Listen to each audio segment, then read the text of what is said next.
Vamos continuar aqui. Nós paramos quando começa aquela movimentação na casa do caminho, né? E o Saulo vê que vai dar uma confusão e vê que o pessoal ali, amigo dele, pode criar uma briga grande, ele começa a ver que os aleijados têm muleta, tem não sei o que, ele acha que aquilo pode ser usado como arma. Então ele se preocupa, manda todo mundo parar, manda todo mundo sair. E nós paramos no nosso último estudo, nesse parágrafo, quando o orgulhoso Saulo de Tarso, né, olhou pro Estevão com muito ódio, porque o Estevão passa do lado dele, né? A gente vê que o Estevão passa ali do lado dele, o Saulo olha para ele com muito ódio, mas o pregador correspondeu-lhe com um olhar sereno e amistoso. E aí a gente vê que o Saulo fica mais colérico ainda. Tão logo se retirou o jovem doutor da lei com os companheiros numerosos, que não conseguiam disfarçar o seu despeito, os apóstolos galileus passaram a considerar, com grande receio, as consequências que poderiam advir do inesperado episódio. No dia seguinte, como de costume, Saulo de Tarso à tardinha entrava em casa de Zacarias, né? Lá em Jope, né? Na casa onde está Abigail, deixando transparecer na fisionomia a contrariedade que lhe ia no íntimo. Depois de aliviar-se um tanto dos pensamentos sombrios que o atribulavam, graças ao carinho da noiva amada, por ela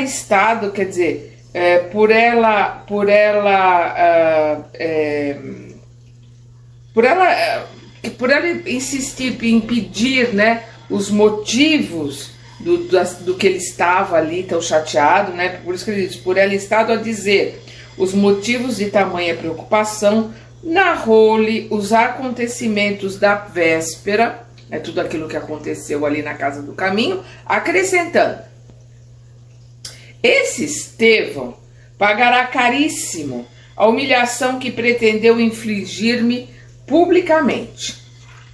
Seus raciocínios sutis podem confundir os menos agudos, né, os menos inteligentes, e necessário é fazermos preponderar nossa autoridade em face dos que não têm competência para versar os princípios sagrados. Hoje mesmo conversei com alguns amigos relativamente às providências que nos cumpre tomar. Os mais tolerantes alegam o caráter inofensivo dos galileus. Os mais tolerantes, né, alegam o caráter inofensivo dos galileus, pacíficos e caritativos. Mas sou de opinião que uma ovelha má põe o rebanho a perder. Acompanhando-te na defesa das nossas crenças, acompanho-te na defesa das nossas crenças, advertiu a moça satisfeita.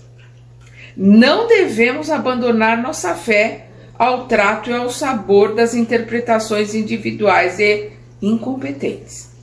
Depois de uma pausa: se Gesiel estivesse conosco, seria teu braço forte na exposição dos conhecimentos sagrados. Certamente ele teria prazer em defender o testamento contra qualquer expressão menos razoável e fidedigna. Combateremos o inimigo que ameaça a genuidade, né, a pureza da revelação divina, exclamou Saulo. E não cederei terreno aos inovadores incultos e cavilosos, né, e traiçoeiros. Esses homens são muitos? Perguntou Abigail apreensiva. Sim, e o que os torna mais perigosos é o mascararem as intenções com atos piedosos, por exaltar a imaginação versátil do povo com pretensos poderes misteriosos, naturalmente alimentados à custa de feitiçarias e sortilégios, né, magia.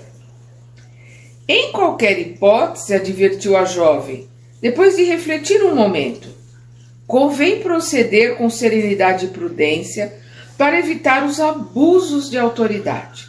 Quem sabe são criaturas mais necessitadas de educação que de castigo? Sim, já pensei em tudo isso, né? Aí é o Saulo falando, né? Aliás, não pretendo incomodar os galileus simplórios e despretensiosos que se cercam em Jerusalém de inválidos e doentes, dando-nos a impressão de loucos pacíficos. Contudo, não posso deixar de reprimir o orador, cujos lábios, a meu ver, destilam poderoso veneno no espírito volúvel das massas, sem consciência perfeita dos princípios esposados. Aos primeiros, né, que é aqueles doentes, simplórios que ele colocou, aos primeiros importa esclarecer, mas o segundo, que é o Estevão, né, que é o orador, precisa ser anulado, visto não se lhe conhecerem os fins, quiçá criminosos e revolucionários. Não tenho como desaprovar as tuas ilações, os teus pensamentos, né? As tuas perguntas, os teus pensamentos, concluiu a jovem condescendente. Em seguida, como de costume, palestraram sobre os sentimentos sagrados do coração, notando-se que o moço de Tarso encontrava singular encanto e caricioso bálsamo nas observações afetuosas da companheira querida. Passados alguns dias, tomavam-se em Jerusalém providências para que Estevão fosse levado ao Sinédrio e ali interrogado sobre a finalidade colimada, né? A finalidade examinada com as prédicas do caminho. Dada a intercessão conciliatória de Gamaliel, o feito se resumiria a uma discussão em que o pregador das novas interpretações definisse perante o mais alto tribunal da raça, né, o mais alto tribunal da raça, que é o Sinédrio, né, é o tribunal dos hebreus. Então, o Gamaliel, com a sua amorosidade, né, vamos lembrar, né, neto de Hillel, né, e que pregou a amorosidade, que trouxe ensinamentos diferentes. Então, o Gamaliel conseguiu conciliar ali. O feito se resumiria a uma discussão em que o pregador das novas interpretações definisse perante o mais alto tribunal da raça os seus pontos de vista, a fim de que os sacerdotes, como os juízes e defensores da lei, né? A lei com L maiúscula, a lei mosaica, né? A Torá, que a Torá é a lei, expusessem a verdade nos devidos termos. O convite à requesta, né? O convite à contenda, né? Aquela discussão. Então, o convite à contenda chegou à igreja humilde, lembrando que igreja é no sentido etimológico da palavra, né? Que ele se mudou ao longo do tempo, é assembleia, né? Aquela assembleia ali dos homens do caminho. Então, o convite à contenda chegou à igreja humilde, mas Estevão se esquivou, alegando que não seria razoável disputar em obediência aos preceitos do mestre, né? Mestre Jesus. Apesar dos argumentos do filho do Alfeu. Quem é filho de Alfeu? É o Tiago menor, né? Ele é filho de Alfeu. Ele e Mateus, né? Levi, são filhos de Alfeu. A quem intimidava a perspectiva de uma luta com as autoridades em evidência, parecendo-lhe que a recusa chocaria a opinião pública.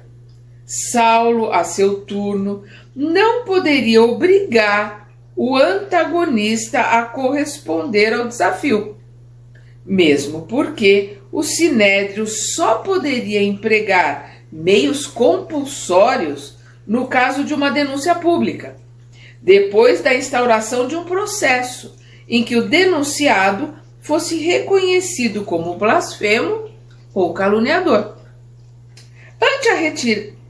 ante a reiterada, né? Ele por várias vezes se recusou. Então, ante a reiterada escusa de Estevão, o doutor de Tarso exasperou-se. Ele ficou irritadíssimo. E depois de irritar a maioria dos companheiros contra o adversário, arquitetou vasto plano, de modo a forçá-lo à polêmica desejada, na qual buscaria humilhá-lo diante de todos os maiorais do judaísmo dominador. Depois de uma das sessões comuns do tribunal, Saulo chamou um dos seus amigos e amigos serviçais, né, aqueles que eram servos ali e que era serviçal, né, que era, digamos assim, bajulador do Saulo, porque ele era bajulado por todo mundo. Então, depois de uma das sessões comuns do tribunal, Saulo chamou um de seus amigos serviçais e falou-lhe em voz baixa: Neemias, nossa causa precisa de um cooperador decidido e lembrei-me de ti, para a defesa dos nossos princípios sagrados. De que se trata? Perguntou o outro, né? Perguntou Neemias com um enigmático sorriso. Mandai, estou pronto a obedecer. O Saulo coloca: já ouviste falar num falso taumaturgo? Taumaturgo é operador de milagre, né? Chamado Estevão? O Neemias responde: um dos tais homens detestáveis do caminho? Já lhe ouvi a própria palavra e, por sinal, que reconheci nas suas ideias as de um verdadeiro alucinado. Ainda bem que o conheces de perto, replicou o jovem doutor satisfeito. Necessito de alguém que o denuncie como blasfemo em face da lei e lembrei-me da tua cooperação neste sentido. Só isso? Interrogou o interpelado astutamente. É coisa fácil e agradável, pois não ouvi dizer que o carpinteiro crucificado é o fundamento da verdade divina. Isso é mais que blasfêmia, insulto, né? A religião. Trata-se de um revolucionário perigoso que deve ser punido como caluniador de Moisés. Muito bem, exclamou Saulo num largo sorriso. Conto, pois, contigo. Então ali, né, ele, digamos assim, fez com que um dos seus servos, um dos seus bajuladores, seguidores, fosse no sinédrio, né, e caluniasse, fizesse uma queixa-crime contra Estevão.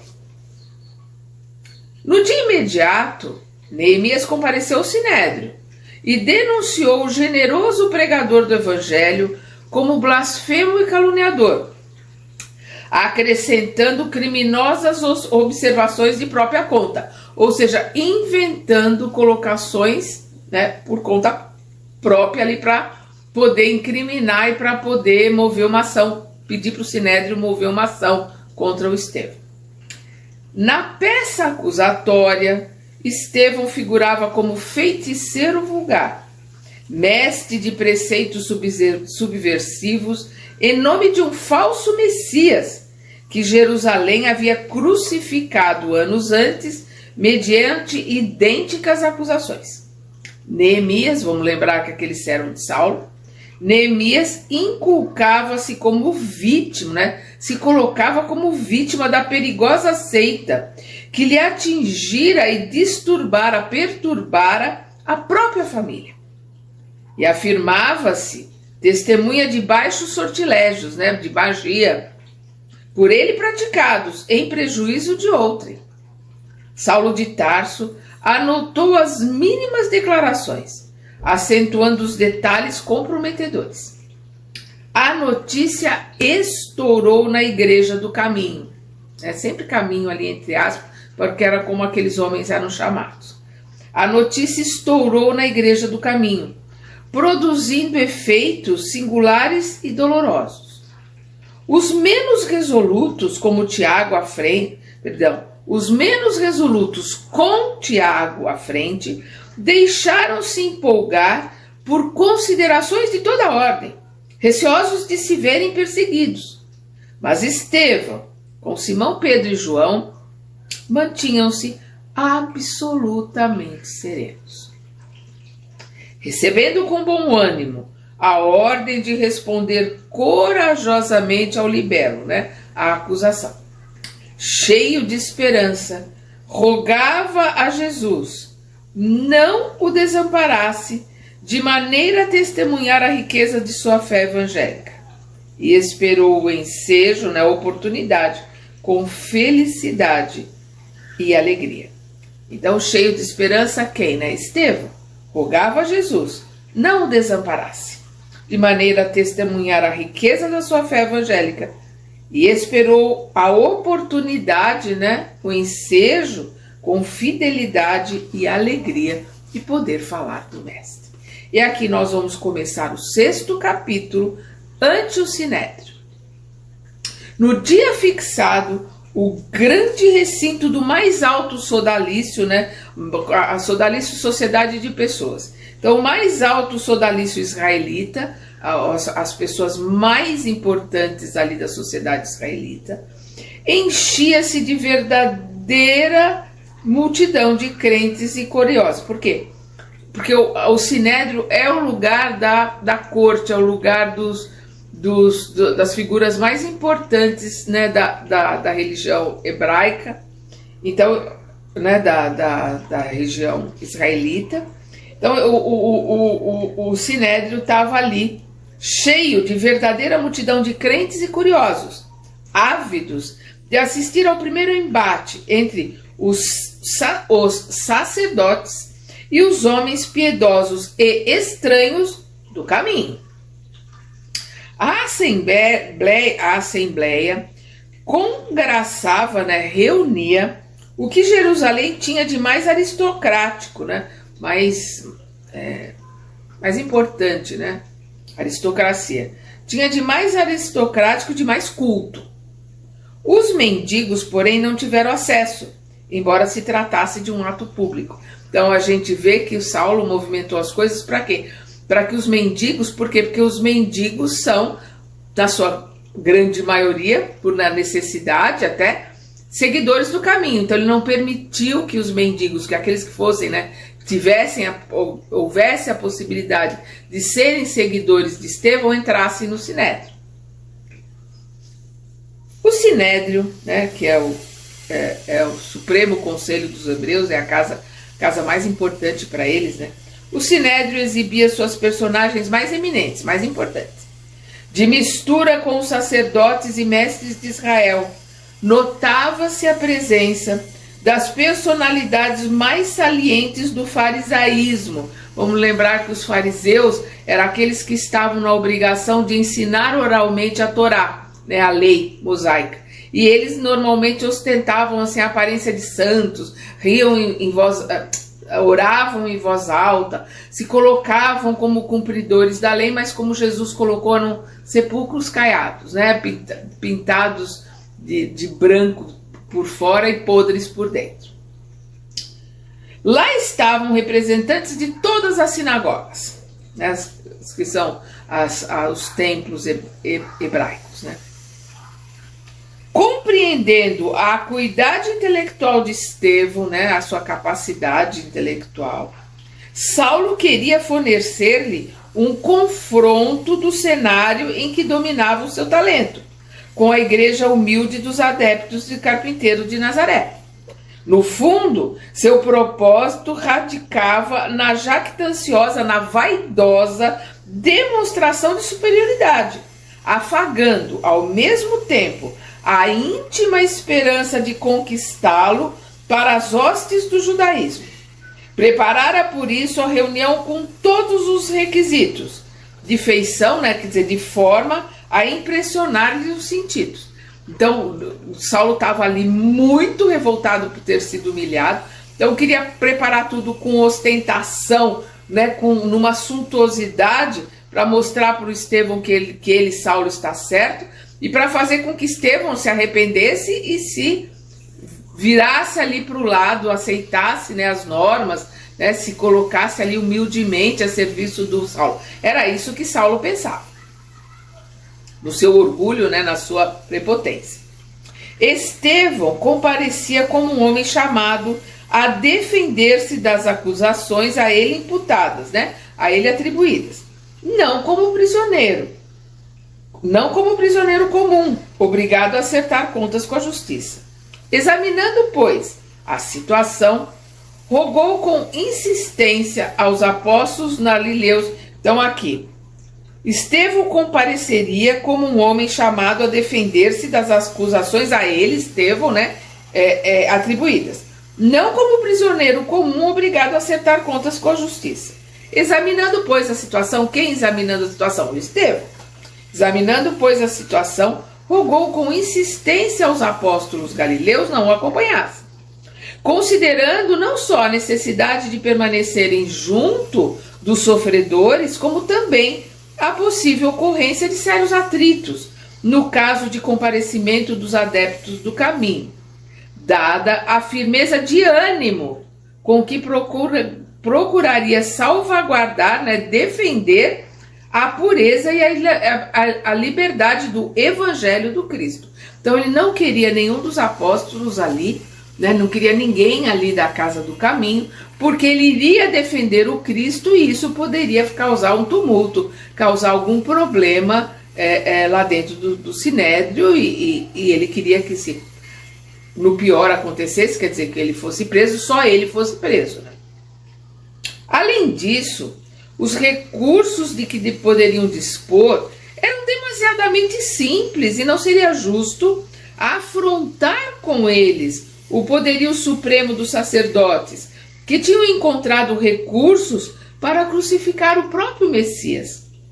Em favor do caminho, pontificavam, né, falariam apenas aqueles enfermos desventurados, as convicções puras dos mais humildes, a gratidão dos mais infelizes, única força poderosa pelo seu conteúdo de virtude divina, a lhes amparar a causa perante as autoridades dominantes do mundo. Assim ponderando, disputava o júbilo, né, a alegria, o júbilo de assumir sozinho a responsabilidade da sua atitude, sem comprometer qualquer companheiro, tal como fizera Jesus, um dia, no derradeiro sacrifício, no sagrado testemunho de amor ao seu coração augusto e misericordioso. Então ele está usando ali Jesus como modelo e guia. Como Jesus, ele iria colocar ali os ensinamentos, né, da mesma forma humilde, da mesma forma simples, ele iria ali trazer os ensinamentos do Cristo, né? A palavra Cristo, né, ela quer dizer o ungido de Deus, né, o Messias. O sofrimento por ele, né, o Mestre Jesus, o sofrimento por ele ser-lhe-ia suave e doce, né? O sofrimento que Estevão, né, teria ou fosse ter por ele, por Jesus, ser-lhe-ia suave e doce. Sua argumentação vencera o bom desejo dos companheiros mais veementes, né, mais enérgicos. Assim, sem amparo de qualquer amigo, compareceu ao Sinédrio, tomado de forte impressão ao lhe observar a grandeza e a suntuosidade. Ele nunca tinha ido ao Sinédrio, então ele se espantou ali com toda aquela pompa. Habituado aos quadros tristes e pobres dos subúrbios, onde se refugiavam os infelizes de toda espécie, deslumbrava-se com a riqueza do templo, com o aspecto soberbo da torre dos romanos, com os edifícios residenciais de estilo grego, com a feição exterior das sinagogas que se espalhavam em grande número por toda a parte. Compreendendo a importância daquela sessão a que ocorriam, os elementos de escola, por identificarem o invulgar, quer dizer, o raro interesse de Saulo, que no momento era a expressão de mocidade mais vibrante do judaísmo, o Sinédrio requisitara o concurso da autoridade romana para a absoluta manutenção da ordem. Então o Sinédrio pediu para que os romanos aumentassem ali os guardas para que houvesse, né, a manutenção da ordem. Então sempre que era necessário, os soldados estavam ali protegendo. E aí a gente entende, o templo estava sempre protegido pelo soldado. E ali na entrada do templo, que é onde se fazia o câmbio, né, trocava as moedas, onde o dinheiro girava, onde se vendiam as coisas, era lotado de soldados. Então é impossível que acontecesse o que se coloca ali na questão de Jesus ter derrubado tudo, ter jogado tudo no chão, ter espalhado as moedas. Isso é figura de linguagem. O judeu é muito dramático, então foi uma forma dele dizer, como a gente fala, a casa caiu, né? O salão pegou fogo. Não é literal, é uma forma de dizer a situação ficou muito complicada. E as pessoas pegaram a literalidade ali da dramaticidade do hebreu e colocou que Jesus bateu. Se Jesus fizesse isso, ele teria sido preso. E era tudo que os sacerdotes queriam, que os romanos o prendessem, porque eles não tinham poder de polícia. Então aquela cena dos vendilhões do templo, aquilo é uma figura de linguagem. Como nós hoje colocamos, né? Expressões que morreu de rir, expressão, né? O salão pegou fogo, é uma expressão, a casa caiu. A corte provincial não regateara providências. Os próprios patrícios, né, que são os romanos, residentes em Jerusalém, compareceram numerosos ao grande feito do dia, porque o Saulo era um homem muito importante, ele iria substituir Gamaliel. Então, se Saulo estava tão interessado num pregador ali, daqueles mendigos, eles queriam ir lá ver para o que era, o que estava acontecendo. Então, ao grande feito do dia, considerando que se tratava do primeiro processo a respeito das ideias ensinadas pelo profeta Nazareno depois da sua crucificação, que deixara tanta perplexidade e tantas dúvidas no espírito público, porque eles não entendiam que se ele foi crucificado, a crucificação é a maior humilhação, só os mais perversos, os piores ladrões, os piores criminosos eram condenados à crucificação, que era uma tortura romana. Então se aquele homem era tão bom, curava tantas pessoas, por que ele foi crucificado? Então eles não entendiam o que tinha acontecido, então ficavam aquelas perguntas, e ali compareceu aquele monte de gente, porque era a primeira vez. Depois da crucificação de Jesus, nós estamos aqui no ano de 35, Jesus foi crucificado em 33, depois da crucificação de Jesus, era a primeira vez que alguém daqueles seguidores daquele profeta esquisito estava sendo processado pelo Sinédrio. Quando o grande recinto regurgitava de pessoas de alto destaque social, Estevão sentou-se no lugar previamente designado, conduzido por um ministro do templo, ali permanecendo sob a guarda de soldados que o fixavam ironicamente. Por que ironicamente? Porque os soldados falaram, mas vocês chamaram a gente para guardar, para cuidar, por causa desse homem, desse mendigo franzino, magro, né, com aparência de doente, um homem que não consegue bater em ninguém. Vocês pediram todo esse aparato por causa dele. Então aí eles estavam assim, quer dizer, ironizando aquela situação que eles estavam vendo ali. A sessão começou com todas as cerimônias regimentais. Então, com toda a pompa, toda a cerimônia, com todo o cerimonial que acontecia ali no Sinédrio, né? Para humilhar, mas principalmente porque Saulo achou que o Estevão não ia abrir a boca, ia ficar tão apavorado que não ia abrir a boca. Era essa a ideia do Saulo. A sessão começou com todas as cerimônias regimentais.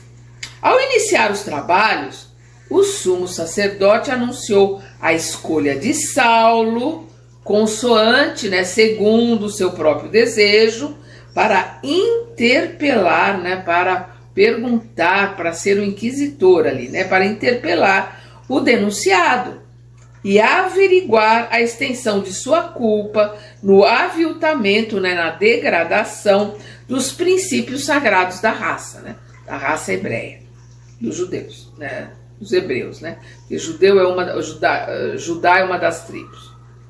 Recebendo o convite para funcionar como juiz do feito, o jovem tarsense esboçou um sorriso triunfante. Era tudo o que ele queria, né? Ele manejou, fez de tudo, porque era isso que ele queria. O Estevão ali no terreno dele, com toda a pompa, com todas as circunstâncias, com todos os bajuladores dele, para ele humilhar o Estevão. Com um imperioso gesto, mandou que o humilde pregador do caminho se aproximasse do centro da sala suntuosa, para onde se dirigiu Estevão serenamente, acompanhado por dois grandes guardas de senho carregado. Quer dizer, 2 guardas romanos acompanhando aquele homem simples, pacífico e humilde. O moço de Corinto fixou o quadro que o rodeava, considerando o contraste de uma e outra assembleia. A assembleia dele lá, né, paupérrima, miserável, de doentes, e ali aquela assembleia suntuosa, com riquezas, com seda, com ouro, né? Então, voltando aqui, o moço de Corinto fixou o quadro que o rodeava, considerando o contraste de uma e outra assembleia e recordando a última reunião da sua igreja pobre, onde fora compelido a conhecer tão caprichoso antagonista. Quer dizer, um adversário tão caprichoso, né? Um homem tão orgulhoso e prepotente. Não seriam aquelas... Aí nós estamos vendo a divagação, os pensamentos. O Emmanuel está colocando para nós aqui os pensamentos de Estevão. E em vez dele colocar, olha a pompa, olha... Não, nós vamos ver aqui os pensamentos, as ideias que estavam vindo ali na cabeça, né, que é basicamente, né, uma meditação ali do Estevão. Olha só. Não seriam aquelas, abre aspas, ovelhas perdidas, fecha aspas, da casa de Israel, a que aludia Jesus nos seus vigorosos ensinamentos? Não serão eles as ovelhas perdidas? Não são eles que mais precisam dos ensinamentos do Cristo? Não foi para eles que o Cristo veio? Então nós estamos vendo ali o Estevão vendo aquela situação de uma forma completamente diferente. Ainda, né, continua o pensamento de Estevão, ainda que o judaísmo não houvesse aceitado a missão do evangelho, como conciliava ele as observações sagradas dos profetas e sua elevada exemplificação de virtude com a avareza e o desregramento? E aí, então ele estava ali, né, meditando, analisando. Então, ainda que o judaísmo não houvesse aceitado a missão do evangelho, que todos aqueles judeus não aceitassem a missão, né, de Jesus, não colocassem como Messias, não aceitassem o evangelho, a boa nova de Jesus, como, né, aqueles homens com os ensinamentos de Moisés, com os ensinamentos da Torá, como conciliava ele, né, os judeus, as observações sagradas dos profetas, os ensinamentos dos profetas e sua elevada exemplificação de virtude, porque são ensinamentos virtuosos, com a avareza e o desregramento, quer dizer, com toda aquela pompa, com todo aquele ouro, com toda aquela avareza, e não ajudar ninguém, não ajudar os pobres, não ajudar os necessitados, os doentes. O próprio Moisés foi escravo e, por dedicação ao seu povo, sofrera inúmeras dificuldades em todos os dias da existência consagrada ao Todo-Poderoso, consagrada a Deus. O judeu nunca pensa nem usa a palavra Deus. Então Moisés foi escravo, consagrou todos os dias ao Todo-Poderoso. Eles não se lembram disso, né? O Estevão ali ponderando nos seus pensamentos.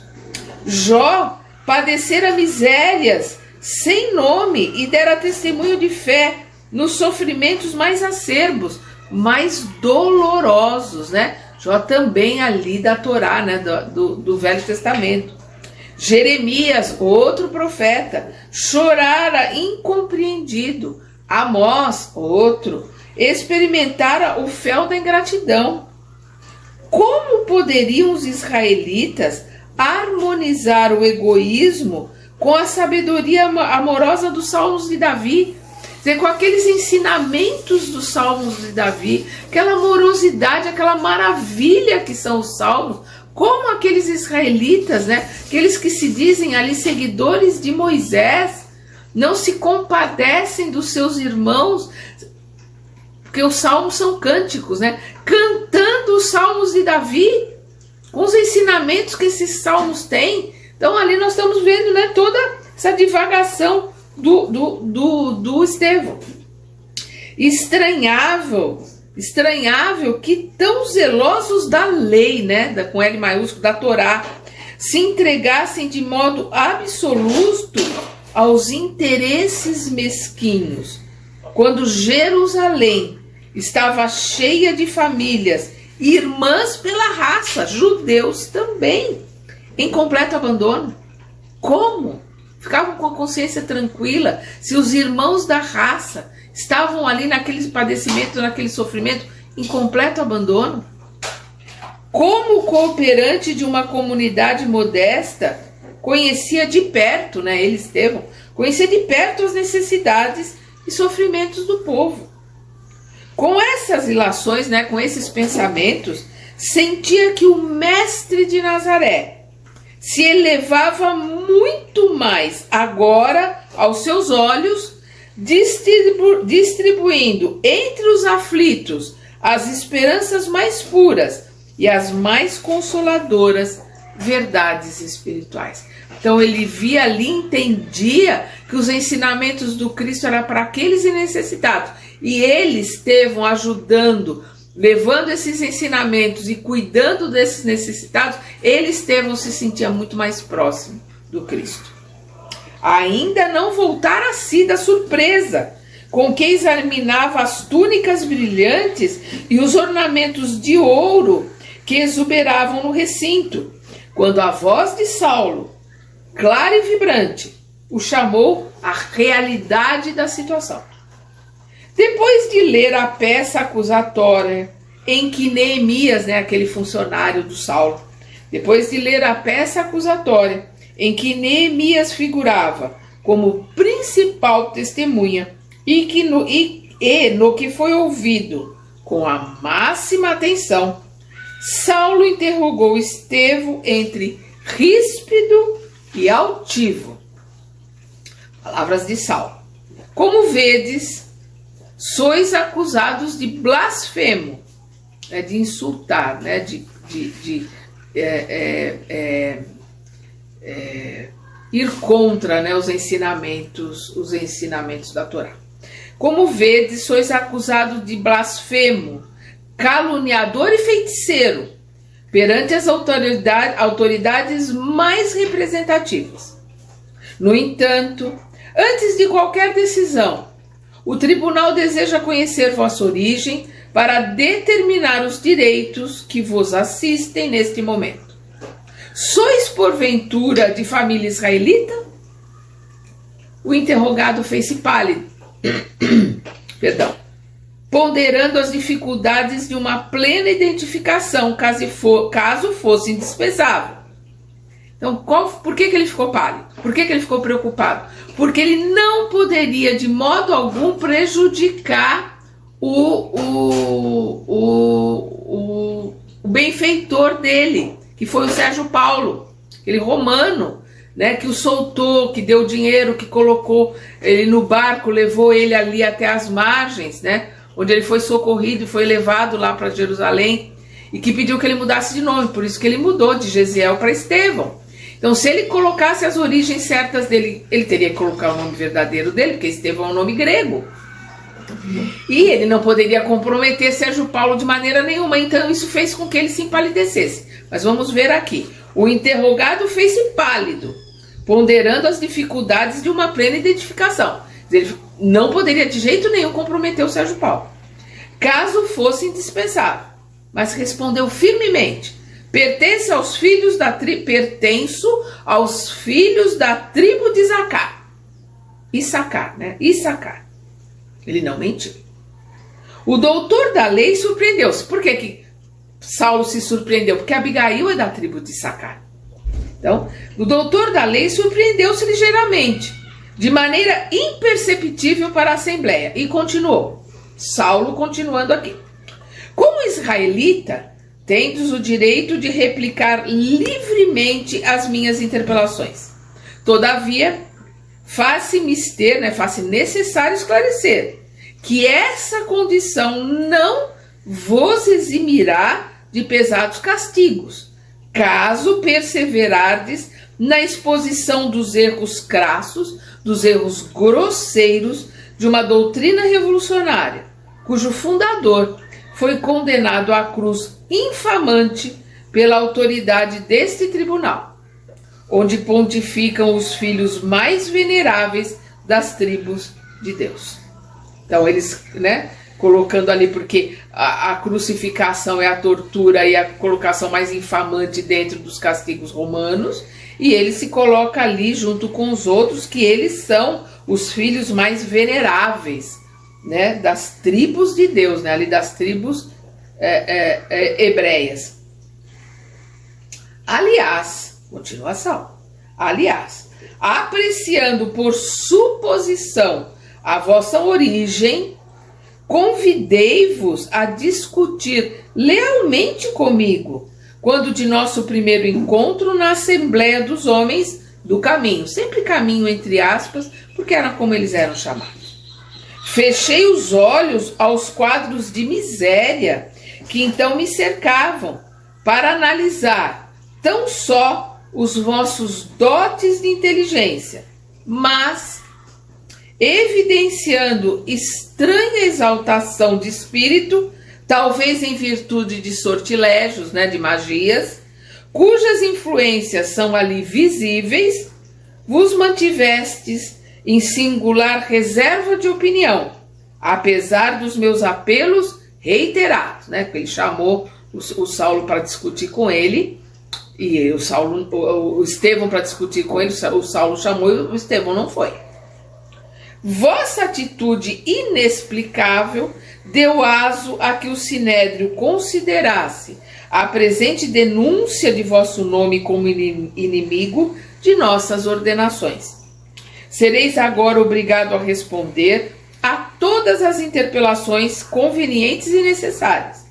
E eu espero reconheçais que o título de israelita não vos poderá livrar da punição reservada aos traidores de nossa causa. Depois de não pequeno intervalo em que o juiz e o denunciado puderam verificar a ansiosa expectativa da Assembleia, Saulo entrou a interrogar, o Saulo perguntando: por que rejeitastes meu convite à discussão quando honrei a pregação no caminho com a minha presença? Olha ali a arrogância, a vaidade dele. Ele, Saulo, futuro representante do Sinédrio, futuro rabino, se dignou a ir à casa do caminho. Como que, se ele honrou ali com a presença dele, por que ele não foi quando o Saulo chamou? Então, olha a presunção, a gente vê aqui a personalidade de Saulo. Por que rejeitastes meu convite à discussão quando honrei a pregação no caminho com a minha presença? Estevão, que tinha os olhos fulgurantes, como inspirado por uma força divina, replicou em voz firme, sem revelar a emoção que intimamente o dominava. Palavras do Estevão. O Cristo a quem sirvo. E aqui, isto já é muito complicado ali. Por quê? Palavra Cristo quer dizer o ungido de Deus, o Messias. E os judeus não aceitam até hoje, que Jesus tenha sido Messias. Para o judeu, o Jesus é um profeta como outro qualquer. Então, no momento que ele coloca que o ungido de Deus, o Messias, que é o que quer dizer a palavra Cristo, a quem sirvo, ou seja, eu sou discípulo dele, aquilo já era ali uma questão extremamente complicada para a gente entender a situação. Porque hoje a gente ouve o Cristo, para nós não é nada. Ali aquilo causou uma comoção, O Cristo, a quem sirvo, recomendou aos seus discípulos evitassem a qualquer tempo o fermento das discórdias. Quanto ao ato de haver desonrado minha palavra humilde com a vossa presença, agradeço a prova de imerecido interesse, mas prefiro considerar com Davi. E aqui ele coloca as palavras do Salmo 34, né, versículo 2, que é um salmo de Davi. Por isso que ele diz, mas prefiro considerar com Davi que nossa alma se gloriará no Senhor, visto nada possuirmos de bom em nós mesmos, se Deus nos não amparar, de sua glória. Então ali, ele devolveu para Saulo com as palavras de Davi, né, com as palavras da Torá.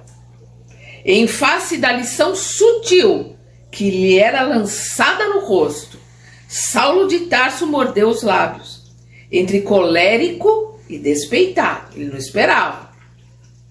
E procurando evitar agora qualquer alusão, né, qualquer referência pessoal, para não cair em situação semelhante. Por quê? Porque ele devolveu para ele com uma bofetada sutil, ali com luva de pelica, e o Saulo ficou sem resposta. Então, para não acontecer de novo, ele não vai colocar mais nada pessoal. Por isso que ele diz, entre colérico e despeitado, e procurando evitar agora qualquer referência pessoal, para não cair em situação semelhante, prosseguiu. Saulo continua. Sois acusado de blasfemo, caluniador e feiticeiro. O Estevão interrompe. Permito-me perguntar em que sentido? Retrucou o interpelado com desassombro. Sem medo, sem estar ali sendo subjugado. Ele colocou, permito-me perguntar em que sentido? O Saulo continua. Blasfemo quando inculcais o carpinteiro de Nazaré como Salvador. Caluniador quando achincalhais a lei de Moisés, renegando os princípios sagrados que nos regem os destinos. Confirmais tudo isso? Aprovais essas acusações? Estevão esclareceu sem titubear. Começa Estevão. Mantenho minha crença de que o Cristo, né, o ungido de Deus, o Messias, mantenho minha crença de que o Cristo é o Salvador prometido pelo Eterno. Ou seja, mantenho a minha crença de que ele, né, Jesus, é o Messias prometido pelo Eterno. Por meio dos ensinos dos profetas de Israel, que choraram e sofreram no decurso de longos séculos, por transmitir-nos os júbilos doces da promessa, promessa com P maiúsculo, né? Promessa de Deus. Perdão. Quanto à segunda parte, suponho que a acusação procede de interpretação errônea, né? Porque ele diz, a segunda parte é achincalhar Moisés, né? Então, quanto à segunda parte, perdão, suponho que a acusação procede de interpretação errônea acerca de minhas palavras. Jamais deixei de venerar a lei, né, a Torá, e as Sagradas Escrituras. A lei mosaica, né, as Sagradas Escrituras, a Torá. Mas considero o Evangelho de Jesus, o Evangelho é a boa nova, os ensinamentos. O Evangelho de Jesus, o seu divino complemento. As primeiras são o trabalho dos homens, os ensinamentos ali de Moisés, a colocação que Moisés trouxe. As primeiras são o trabalho dos homens. O segundo é o salário de Deus aos trabalhadores fiéis. Os ensinamentos que o Cristo trouxe, o que o Cristo veio mostrar é o salário de Deus aos trabalhadores fiéis. E aqui a gente lembra o próprio Emmanuel, num dos seus livros, que ele coloca que o salário, que a experiência, o trabalho e a experiência é o salário de Deus aos espíritos, a nós espíritos. Então o que ele está colocando aqui, a colocação das leis, todas as colocações de Moisés é um trabalho dos homens. O segundo, a colocação de Jesus é o salário, é o pagamento de Deus aos trabalhadores fiéis. Então aqueles que foram fiéis merecem os ensinamentos que o Cristo, que o Messias, que Jesus trouxe.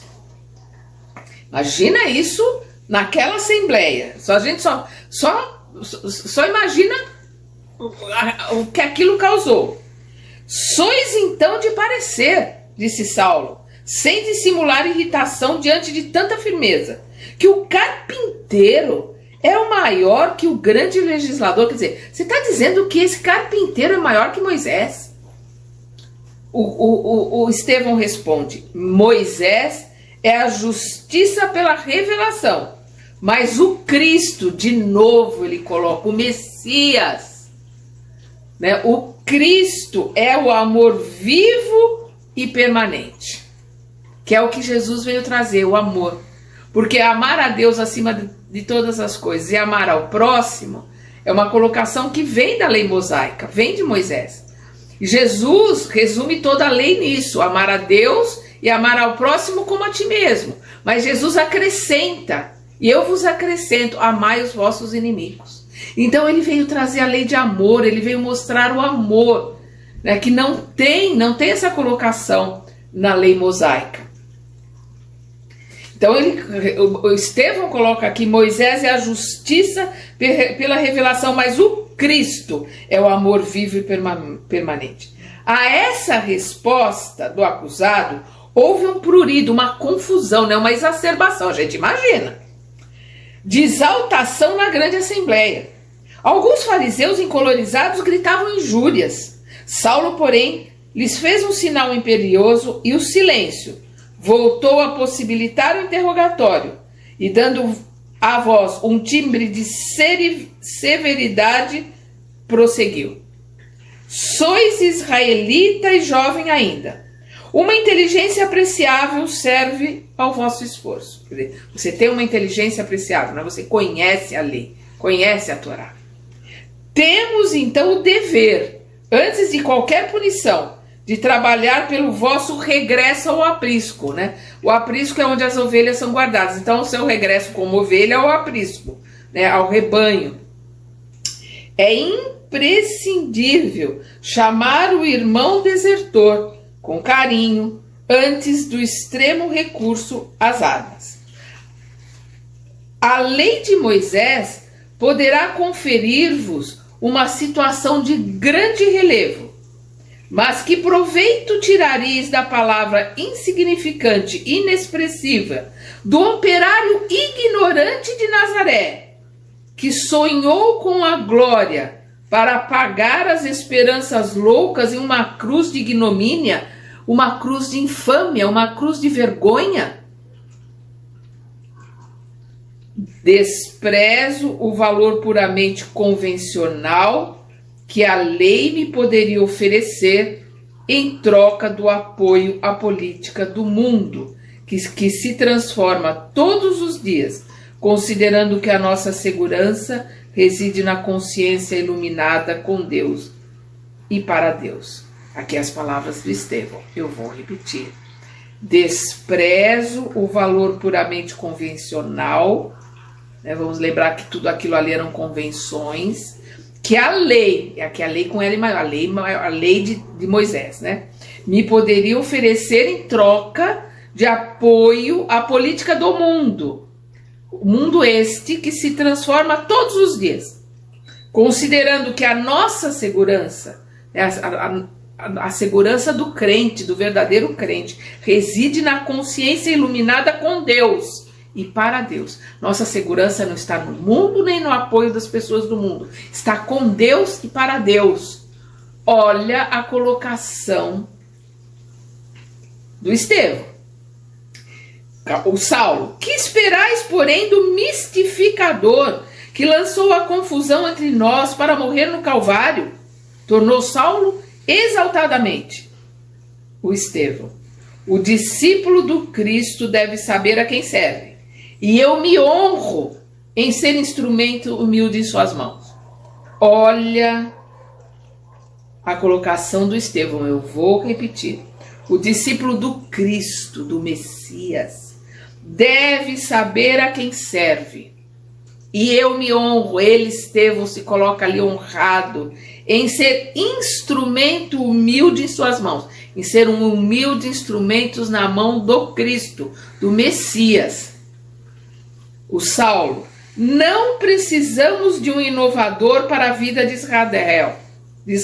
O Estevão, compreendereis um dia que para Deus, Israel significa a humanidade inteira. Nossa, aí foi para acabar.